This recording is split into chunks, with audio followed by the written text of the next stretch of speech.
वजारत दाखिला ने जो रिपोर्ट उन्हें मौसूल हुई है उनके मुताबिक यही है कि जो टारगेट था वो हाफिज सईद ही थे।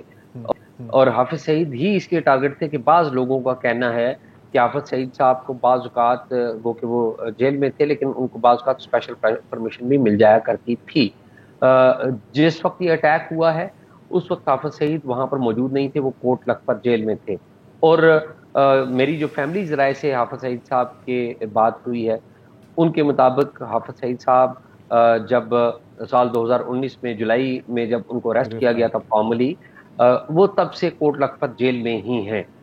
तो जाहिर है वो उस वक्त यहाँ पर नहीं थे। लेकिन ये जो लोकेशन है जहाँ पे ये सिक्योरिटी लगी हुई है, इसमें दो बातें और भी बड़ी अहम है कि हाफिज सईद साहब के साथ जो इनके बेटे हैं, इनकी जमात में बड़े मुतहर्रिक हुआ करते थे किसी ज़माने में। अब तो ज़ाहिर जमात ही ख़त्म हो गई। हाफिज तला वो उनकी रिहाइश भी वहाँ पर मौजूद है। फिर अब्दुल रहमान मकी साहब हैं जो कि इन्हीं की जमात में एक बड़ी अहम पोजीशन होती थी, उनकी रिहाइशगाह भी वहाँ पर है। इसी तरह हाफिज सईद साहब के फैमिली के कुछ और लोग हैं जिनकी रिहाइश वहाँ पर है और ये सिक्योरिटी वहाँ पर रहती है।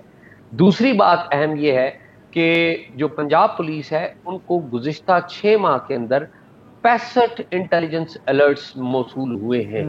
और जो 65 इंटेलिजेंस अलर्ट्स हैं वो स्पेसिफाई नहीं करते हाफिज सईद साहब का नाम या उनकी रिहाइशगाह का जो एड्रेस है उसको स्पेसिफाई नहीं करते, बल्कि वो ये स्पेसिफाई करते हैं कि जी पुलिस की किसी अहम शख्सियत पर अटैक हो सकता है, जहां पे पुलिस की पिकेट्स हैं वहां पे अटैक हो सकता है। इस तरह के या कोई इंटेलिजेंस हाई वैल्यू टारगेट जैसे कि नॉर्मली जी होता है। जी। तो जो स्पेसिफिक इंटेलिजेंस अलर्ट है कि हाफिज सईद साहब की रिहाइशगाह पे होगा वो नहीं है।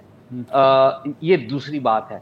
और अगर आप इजाजत दें तो मैं एक तीसरी बात भी कहना चाहूंगा। ठीक है, तीसरी बात यह है कि इस वक्त जो अफगानिस्तान के अंदर सिचुएशन पैदा हुई है वहां पे जो मेरी कुछ लोगों से यहाँ पे बात हुई है उनका ये कहना है कि हाफिज सईद को वो माजी में भी अटेम्प्ट करने की कोशिश की जाती रही। और आपको याद हो अमेरिका ने उनके ऊपर एक हेडमनी भी रखी हुई थी और माजी में भी अटैक हुए हैं। और रॉ के हवाले से इनके एक अहम लीडर का कत्ल भी हुआ था गुजरांवाला में, जिसको रॉ को नॉमिनेट किया गया था बकायदा बन्नों के नाम लेके और उसका एक ट्री बनाया गया था उस वक्त सीटीडी ने।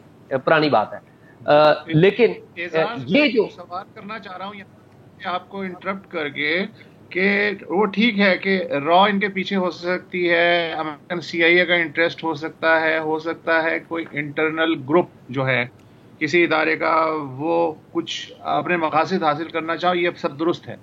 लेकिन फर्ज करें कि मैं हाफिज सईद जैसे हाई वैल्यू टारगेट को निशाना बनाना चाहता हूं, तो जाहिर है उससे पहले मैं बाकायदा एक रैकी करूंगा कि उस वक्त वो कहाँ है, रियल टाइम में कहाँ है, उससे पहले वो कहाँ है।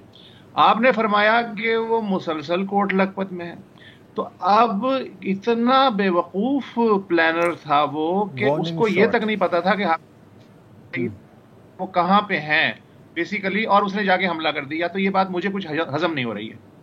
नहीं, मैंने वसत साहब उससे पहले कुछ और बात भी कही है। मैंने आपको ये भी कहा है कि ये इतलात है कि कुछ परमिशन शायद मिल जाया करती थी उनको हाई सिक्योरिटी में वहां पर, ये इतलात हैं मौजूद।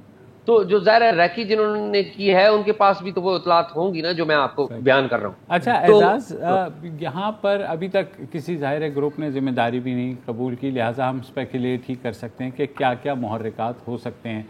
तो पुलिस जो है वो किन लाइंस के ऊपर तफ्तीश कर रही है?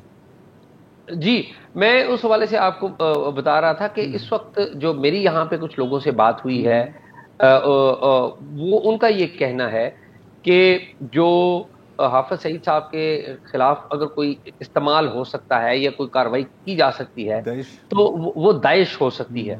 और आपको पता है कि दाइश इस वक्त अफगानिस्तान में बड़ी मुतहरिक है, उनका बड़ा वहाँ पे इन्फ्लुएंस भी है दाइश का।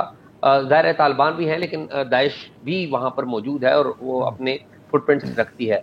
और किसी ज़माने में दाइश यहाँ पर पंजाब में भी थी। तो ये जो अफगानिस्तान के अंदर की जो सिचुएशन है उसको अगर कनेक्ट किया जाए इस हवाले से तो ये बड़ी इंपॉर्टेंट है।